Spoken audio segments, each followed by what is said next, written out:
الحمد لله نحمده ونصلي على رسوله الكريم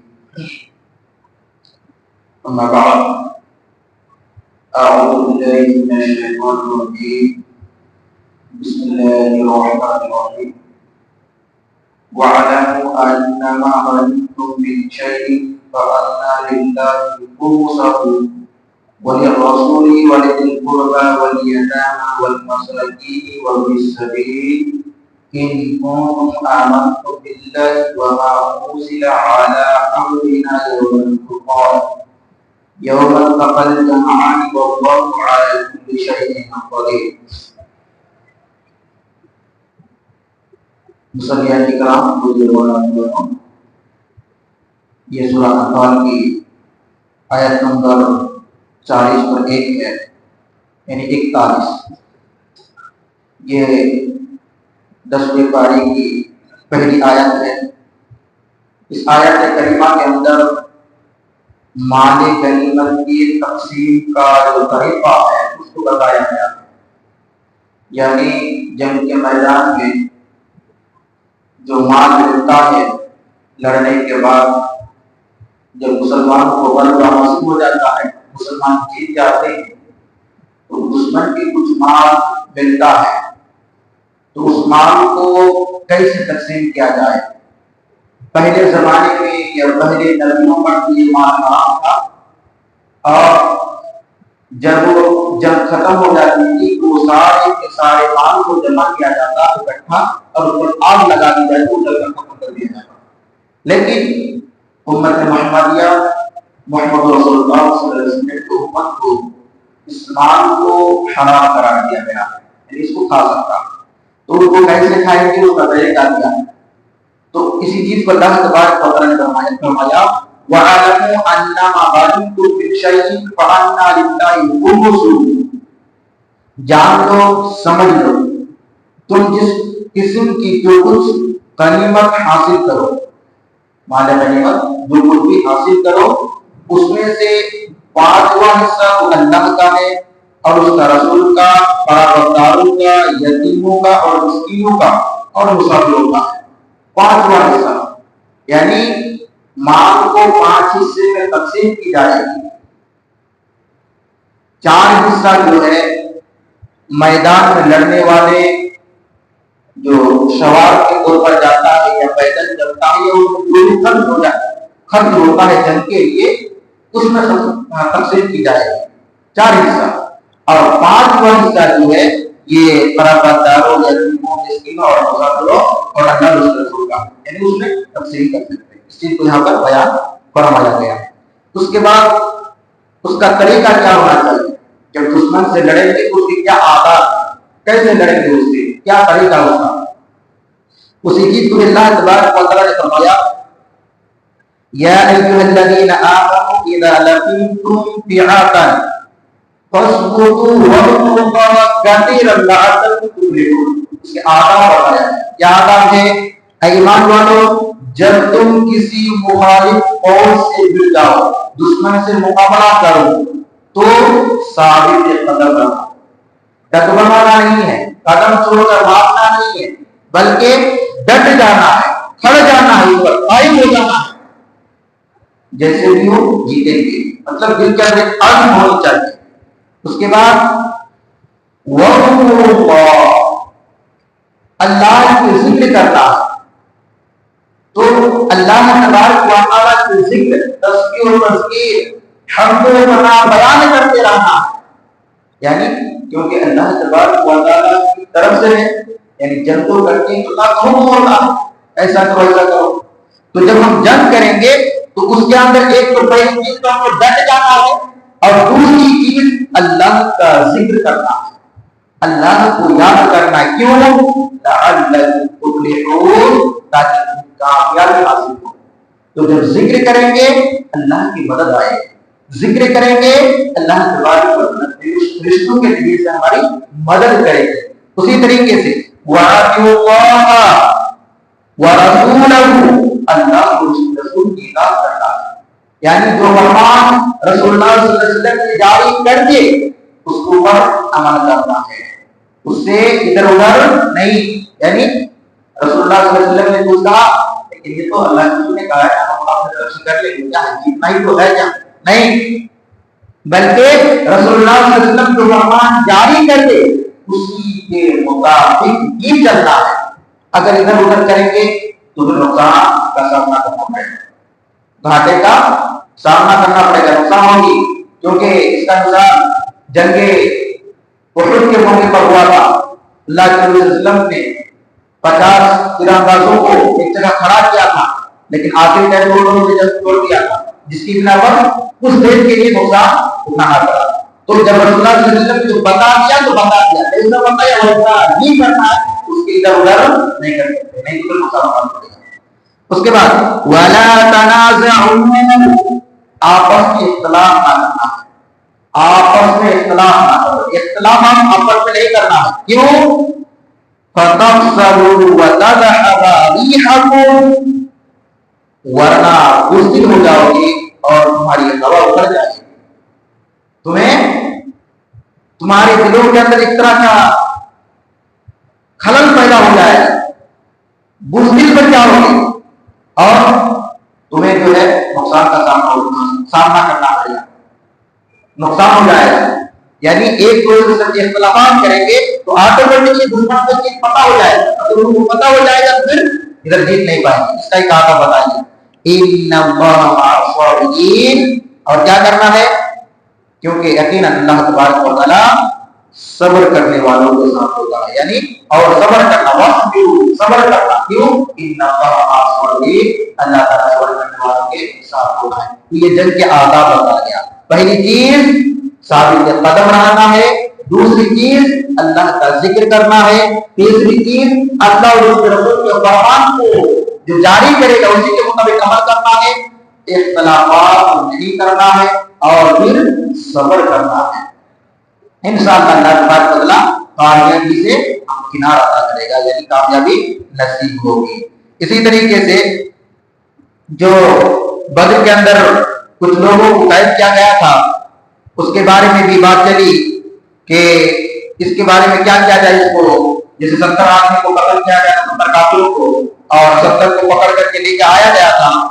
تو اس وقت جو ہے اب 70 کو کیا کیا جائے، ان کے بارے میں قید کر کے لے کے آیا، پکڑ کر کے لے کے آیا، اس کو کیا کیا جائے؟ چھوڑ دیا جائے، فدیہ دیا جائے، قتل کر دیا جائے، کیونکہ وہ دشمن ہے.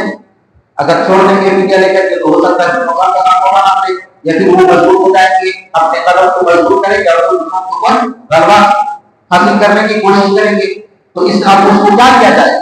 اس میں جو ہے جو چیز طے پائی تھی، حضرت عمر نے کہا تھا کہ ان کو قتل کر دیا جائے.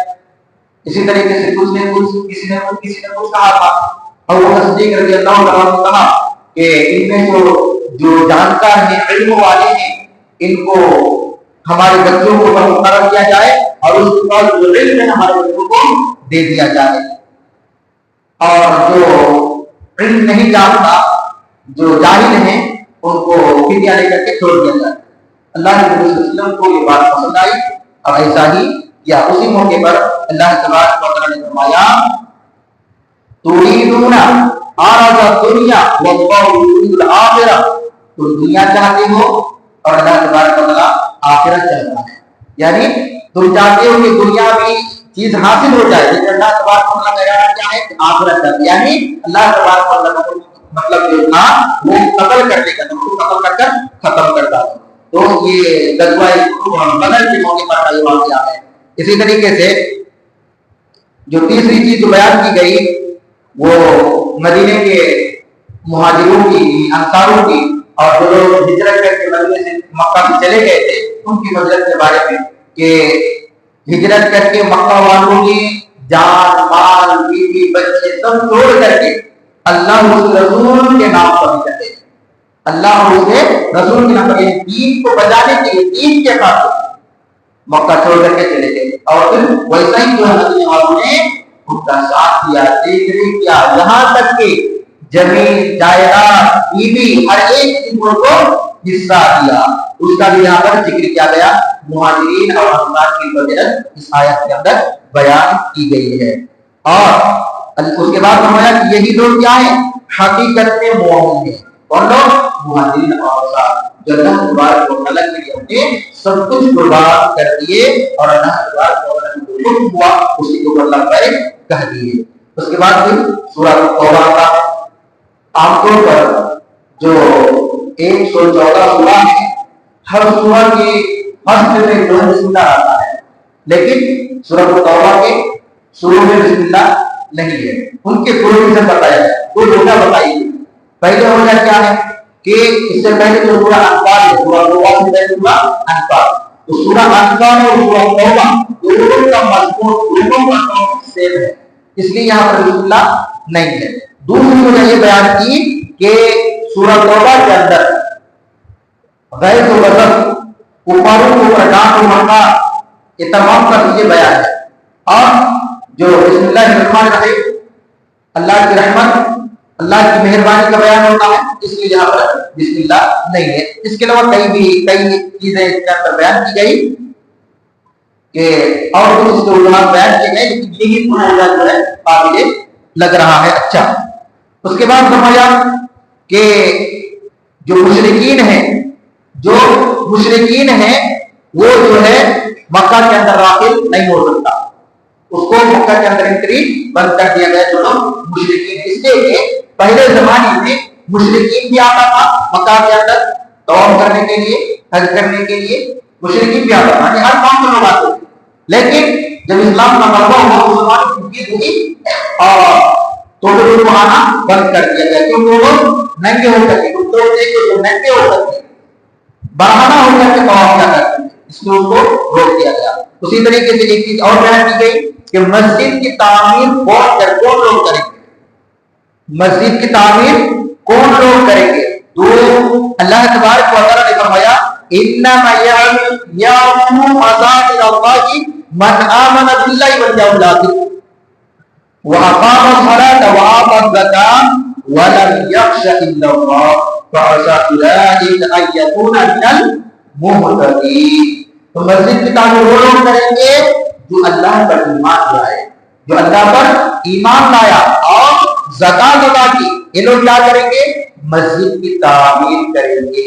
لیکن جو لوگ کفار ہیں، مشرکین ہیں، ان لوگوں کو جو مسجد کی تعمیر کرنے سے منع کر دیا گیا، وہ لوگ مسجد کی تعمیر نہیں کریں گے، اور یہاں تک بتایا گیا کہ ان کے اعمال برباد ہو جائیں گے۔ کہاں وَمَا كَانَ لِلْمُشْرِكِينَ أَن يَعْمُرُوا مَسَاجِدَ اللَّهِ شَهِيدَيْنِ عَلَىٰ أَنفُسِهِم بِالْكُفْرِ أُولَٰئِكَ حَبِطَتْ أَعْمَالُهُمْ وَفِي النَّارِ خَالِدُونَ۔ لائق نہیں ہے کہ مشرک اللہ کی مسجدوں کو آباد کرے، لائق نہیں کہ مشرک مسجد کی آبادی کرے، در حالانکہ وہ خود اپنی کفر کے آپ کی گواہ ہیں، یعنی وہ جو کافر ہیں وہ خود ان کا گواہ ہے۔ اور کیا فرمایا؟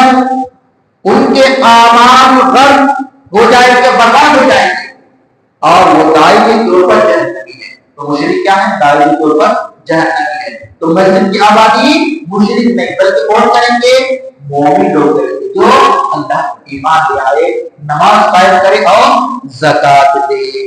اسی طریقے سے جو اور ایک چیز بیان کی گئی کہ پہلے کے زمانے میں جو یہود و نصارا تھے یا عیسائی لوگ تھے، اس زمانے میں اپنے علماء کو، اپنے راہب اور پادریوں کو خدا بنا دیا تھا اور ان کی پیروی کرتے تھے، ان کی پوجا کرتے تھے، اور انہیں کے بعد وہ فالو کرتے تھے، وہ جو کہتے تھے ان کو مانتے تھے، چاہے وہ حلال ہو یا حرام، اس سے کوئی مطلب نہیں، گویا کہ ان کو اپنے رب بنا لیا تھا۔ جیسے کہ اللہ تبارک و تعالیٰ نے فرمایا اتخذوا احبارهم ورهبانهم اربابا من دون اللہ، ان لوگوں نے اللہ کو چھوڑ کر اپنے عالموں کو اور طریقیوں کو رب بنا دیا۔ تو اپنے عالموں کو انہوں نے رب بنا دیا، کیونکہ ان کے جو عالم لوگ ہوا کرتے تھے، جو چیز حلال تھا اس کو حرام کرتے تھے، اور جو چیز حلال ہے اس کو حرام کر دیتے تھے، اور ان کے جو پیروکار کے ماننے والے تھے اسی کو عمل کرنے لگ جاتے تھے۔ اسی کو اللہ تبارک و تعالیٰ نے بیان فرمایا کہ اپنے عالموں کو وہ لوگ رب بنا لیا تھا۔ تو عالم کو رب ماننا نہیں ہے، عالم کوئی رب نہیں ہے، خدا نہیں ہے، وہ تو آپ کے سامنے بیان کرنے والے قرآن اور حدیث کی باتیں صحیح چیزوں کی آپ کے سامنے رکھ دینا ہے، صحیح چیزوں کو اگر کوئی مانتا ہے تو الحمدللہ، اگر نہیں مانتا تو کوئی بات نہیں۔ لیکن جو لوگ ماننے والے ہیں، ان کی بات کو فالو کرنے والے ہیں، ان کو سمجھنا پڑے گا کہ حقیقت کیا ہے۔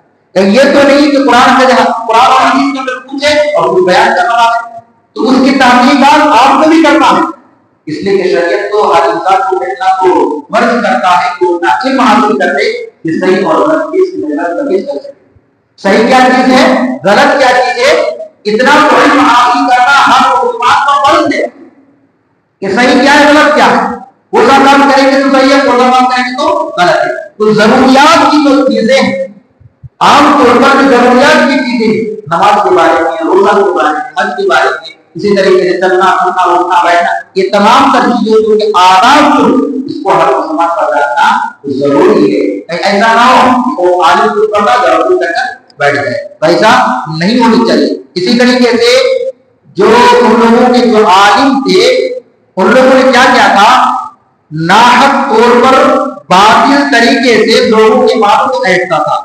اسی چیز کو یہاں پر بھی بیان کیا گیا ہے کہ جو لوگ یا ایھا الذین آمنوا ان کثیرا من الاحبار والرهبان لا یأکلون اموال الناس بالباطل، ایمان والو اکثر علماء اور عابد لوگوں کا مال ناحق کھا جاتے ہیں۔ ایسے ایسے لوگ ہیں، ایسے ایسے عالم ہیں اور عابد ہیں جو لوگوں کے مال کو ناحق طور پر کھا جاتے ہیں۔ کیسے ناحق طور پر کھاتے ہیں؟ عالم ہوگا کہ ناحق طور پر کھا سکتے ہیں؟ جی آتا ہے، اس کو عالم سوء بولتے ہیں، برے عالم بولتے اس کو۔ وہ لوگوں کے مال کو ناجائز طریقے سے ایٹتے ہیں، اور اس کو کئی طریقہ ہو سکتا ہے، کئی ایک طریقہ ہو سکتا ہے۔ جیسے کہ رات میں نے بتایا تھا لوگوں کو کہ ایک بچہ بیمار ہے یا کچھ بیماری ٹھیک نہیں ہو پا رہا ہے، ہو سکتا ہے کہ صحیح علاج نہ ہو رہا ہو، جو بیماری اس کی دوائی اس کا میڈیسن کو نہیں مل پا رہا، اس کی بیماری ٹھیک نہیں ہو رہی ہے۔ اب بچے کا جو والدین ہے پریشان ہو جاتا ہے، جاتا ہے عالم کے پاس، آگے کیا چیز اس کے بارے میں، تو عالم کو پیسہ اتنا ہے، اس کو تو جیب گرم کرنا ہے۔ اب کہاں بچہ دکھاؤ، بچہ تو دیکھتا ہے، دیکھنے کے بعد معاملہ بڑا ڈینجر ہے، یہ چھوٹا موٹا کی بہت ہائی ہے، اس کے لیے بہت پیسہ خرچ کرنا پڑے گا۔ اب اس کو جو ہے ڈرا کرتا ہے، پورا ان کے دل کے اندر ایک طرح کا ڈر پیدا کر دیتا ہے۔ اب وہ کیا بولتا ہے، ٹھیک ہے پیسہ لگے گا، بچہ کو ٹھیک ہو جائے، بچہ کو بچ جائے، ہاں اس کا علاج ہے فلاں مزار سے ایک دھاگا لے کے آؤ گا، اس میں اتنا خرچ ہوگا، لے لیا پاس یا دنیا نہیں تو اس کو شیطانی وسوسہ ہے، اس کے علاج کے لیے کم سے کم 10,000 روپیہ تو چاہیے ہی، کیونکہ ایسا یہ وہاں سے وہاں، مطلب کہاں کیسی بات بیان کر کے پہلے تم کو ڈرا بات بولے، اب اس کو کیا نہیں بولے گا تو ماننے کے لیے تیار۔ اب ایسے کر کے اسے لاکھوں روپے تک ایٹ سکتا ہے یا ایٹ لیتا ہے۔ تو ایسے لوگ، ایسے عالم بھی ہیں، ایک تعویذ کا 100 روپیہ 150 روپیہ، یا تو پھر کہیں اگر جامع دوا کرنے کے لیے گیا تو اس کے لیے 500 روپیہ، مطلب اس طرح کی جو چیز ایجاد کر دیتے ہیں اس کو کہتے ہیں عالم رسول۔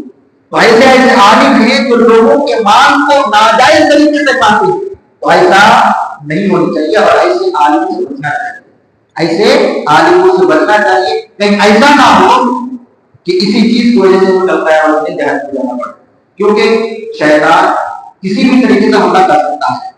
شیطان صرف ایک ہی شکل میں نہیں آتا، شیطان صرف شیطانی شکل میں نہیں آتا، وہ کسی کا شکل کیا کرتا ہے، انسان کی شکل میں آتا ہے۔ قرآن کے اندر سورہ ناس میں بیان کرنا ہے